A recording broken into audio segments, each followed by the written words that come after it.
Kemarin Mimin jalan-jalan di Pantai Sanur, Ton. Nah, ada yang menarik perhatian Mimin nih. Sebuah pelinggih yang unik dan estetik namanya pelinggih segara. Uniknya, pelinggih ini dibuat dari batu karang yang disusun sedemikian rupa hingga menghasilkan bentuk pelinggih yang indah seperti yang Mimin lihat ini.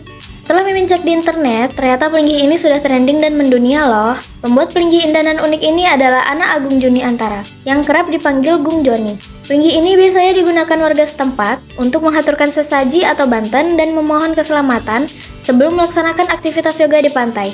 Luar biasa ya, Ton?